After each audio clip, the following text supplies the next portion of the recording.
लोहे की कील को ठोका जाए लकड़ी में तो वो लकड़ी भी लोहे की कील को पार कर देती है। उसी तरह कोई पुण्यवान व्यक्ति का संग पकड़ लोगे तो निश्चित है कि तुम भी भव से पार उतर सकते हो। उतर जाओ।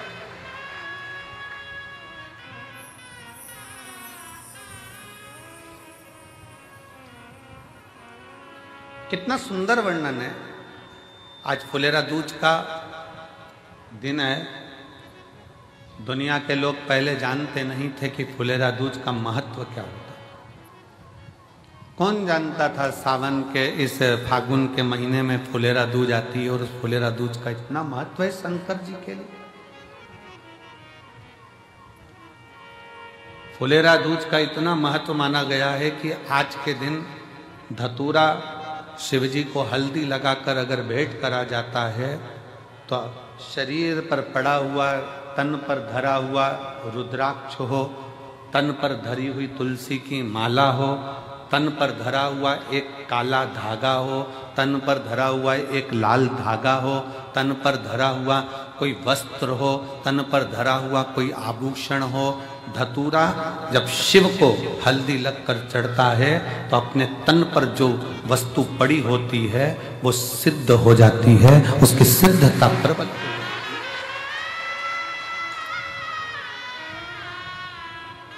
रुद्राक्ष महोत्सव तारीख से नहीं होता, रुद्राक्ष महोत्सव तिथि से होता और उसमें इन तिथियों को मिलाया जाता है।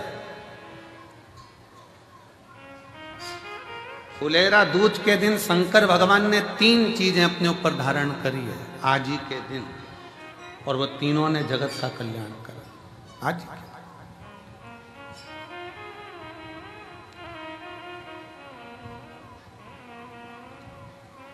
शिव जी ने 3 चीजें आज ही के दिन फुलेरा दूज के दिन धारण करी अपने।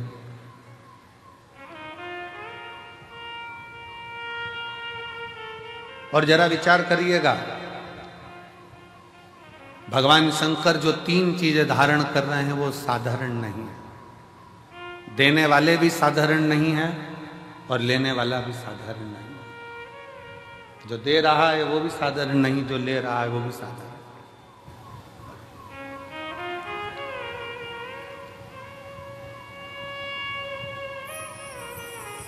पहले नंबर पर जब मंथन हुआ और मंथन के समय पर देवताओं को अमृत मिल गया, राहु उन देवताओं के साथ जाकर बैठ गए, अभी आपको कथा में कहा पुण्य वाले का संग पकड़ लो तो तुम्हें भी थोड़ा ना थोड़ा पुण्य मिल जाता है। उसी तरह देवताओं के साथ असुर आकर बैठ गया तो उसको भी अमृत मिल गया और उसका भी शीश अमर हो गया। विचार करिए जरा। जैसे देवता अमर है वैसे राहु केतु अमर है, क्योंकि उनको भी अमृत मिल गया था और चंद्र सूर्य ने कह दिया था ये तो राहु असुर है। भगवान ने सुदर्शन उठाकर शीश काट दिया था, आधा ऊपर आधा नीचे, केतु बन गया, राहु बन गया, राहु केतु बन गया। अब जरा विचार करिएगा, जरा अपने भीतर उतारिएगा कि वो राहु केतु केवल देवताओं का संग पकड़ लेते हैं, वो राहु केतु देवताओं का संग ले लेते हैं तो वो अमर हो जाते हैं, कुछ नहीं बने। हमारे मालवा माटी के संत परम पूज्य श्री कमल किशोर नागर जी महाराज हमेशा अपनी भाषा में एक बात कहते हैं कि ये उल्टा हाथ अगर कुछ कर ना सके तो सीधे हाथ का स्पर्श कर ले तो उसको भी पुण्य प्राप्त होना चाहिए।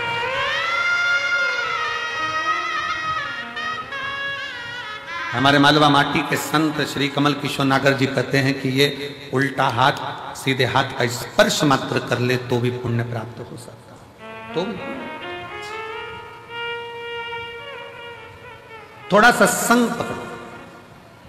फुलेरा दूज पूरी दुनिया की निगाह में भले दुनिया के लोग सोचते हो कि केवल एक तिथि होगी, लोग कहते हैं कि इस फुलेरा दूज का महत्व केवल भगवान श्री राधा और कृष्ण से जोड़ते हों, पर यदि शास्त्रों का अध्ययन किया जाए तो इस दिन मेरे शंकर भगवान ने 3 चीजों को अपने ऊपर धारण करा है और वो जग कल्याण के लिए करा है। जग कल्याण,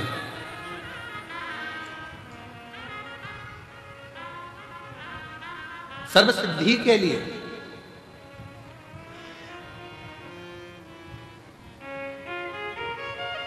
नेट पर सर्च करिए, गूगल पर सर्च करिए, यूट्यूब पर सर्च करिए, आपको बोला जाएगा रुद्राक्ष के एक मन के को ऐसे सिद्ध कर कर ऐसे पहनो।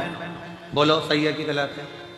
पंडित जी बताएंगे तो कहेंगे इसको दूध में धो लेना, इसको पानी में धो लेना, इसको ऐसा कर लेना, फिर अगरबत्ती लगा के घुमा के फिर पहन ले।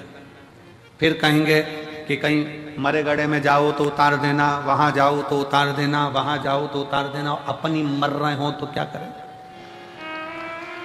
विचार करिएगा। अब अपन ही मर रहे हो तो रुद्राक्ष उतारने के लिए पहले जाएंगे मंदिर में। बहुत सारे मिलेंगे जो दिन भर बैठ कर तुमको ज्ञान देते रहेंगे कि रुद्राक्ष को महिला नहीं पहने तो रुद्राक्ष को ये नहीं पहने तो रुद्राक्ष को वो नहीं पहने। स्वयं मेरी जगत जननी जगदम्बा अम्बा ने अपनी सहेली जया के गले में रुद्राक्ष पहनाया है, मेरी मां अम्बा ने। और जया पूछ रही है, पार्वती जी से पूछ रही है कि मैं अगर रुद्राक्ष धारण करूंगी तो वो श्रेष्ठता होगा? पार्वती जी कहती हैं केवल तू रुद्राक्ष नहीं धारण कर रही है, मेरी बहुएं और मैं भी रुद्राक्ष धारण कर रही हूं। और जगत जननी की कई, आप माता पार्वती जी की महागौरी का मूर्ति का दर्शन करिए, उसमें वो रुद्राक्ष की माला पहनी है। माँ चंडी का दर्शन करिए, रुद्राक्ष की माला पहनी है। माँ कामाख्या का दर्शन करिए, वो रुद्राक्ष की माला पहनी है। माँ बगलामुखी का दर्शन करिए, रुद्राक्ष की माला पहनी है। माँ धूमावती का दर्शन करिए, रुद्राक्ष की माला पहनी है। माँ कमला का दर्शन करिए, रुद्राक्ष की माला पहनी है। माँ मंगला का दर्शन करिए, रुद्राक्ष की माला पहनी है। स्वयं मां पार्वती जी जया के गले में रुद्राक्ष पहना देती है। अब कौन सा प्रमाण लाओगे कि स्त्री रुद्राक्ष पहने? कई माताएं प्रश्न करती हैं हम पहने कि नहीं पहने। अरे तेरी मर्जी, तुम्हारा मन। पर मेरी माताओं, मेरी जीजियों, मेरी बेटियों, मेरे बेटाओं, मेरे जीजाओं, मेरी भाई, रुद्राक्ष तुम्हारे गले में अगर पड़ा हुआ है तो समझ लेना कि शंकर भगवान ने तुम्हारे ऊपर सिग्नेचर कर दिया है। तुम शिव के हो, तुम भगवान शंकर के हो।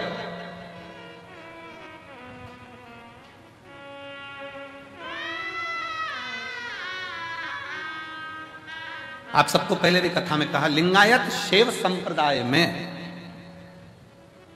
शिव लिंगायत संप्रदाय में भारत की भूमि की एक ऐसी संप्रदाय शिव लिंगायत संप्रदाय, दक्षिण की ओर आप जाएंगे, मस्तक पर भस्म का त्रिपुंड मेरी माताएं, मेरी जीजियां, मेरी बेटियां, मेरे बेटे लगाते हैं। जिनके यहां का नियम है, मां बच्चे को जन्म देती है तो दूध नहीं पिलाती जब तक के उनका गुरु आकर उस बच्चे के कान में शिव मंत्र नहीं दे देता, तब तक मां दूध भी नहीं पिलाती। कौन सी संप्रदाय? देखिए शिव लिंगायत संप्रदाय में ऐसी कौन सी संप्रदाय होगी जिसमें मंत्र, बच्चे ने जन्म लिया और जन्म लेते से उनके गुरु को जाना पड़ता है हॉस्पिटल में और बच्चे को गोदी में उठाकर मंत्र देना पड़ता है, तब मां अपने बच्चे को दूध पिलाना चालू करती है। तब मां बच्चे को दूध पिलाना चालू करती है शिव लिंगायत संप्रदाय के अंदर।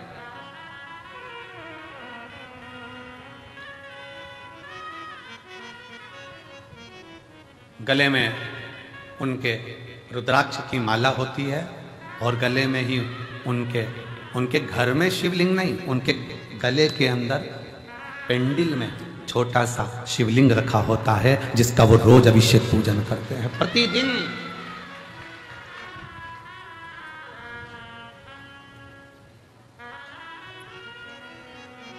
शिवलिंगायत संप्रदाय में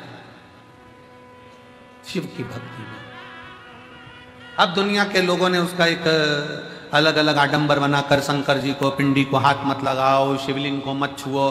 शिवलिंगायत संप्रदाय में तो महिला हो चाहे पुरुष हो, गले में शिवलिंग 24 घंटे डालकर रखती है, 24 घंटे। शिव को समझे तब तो ना। क्या महिलाएं रुद्राक्ष पहन सकती हैं? क्यों नहीं? रुद्राक्ष को सिद्ध कैसे करा जाए? रुद्राक्ष को सिद्ध कैसे करें? रुद्राक्ष को हम सिद्ध कैसे करें?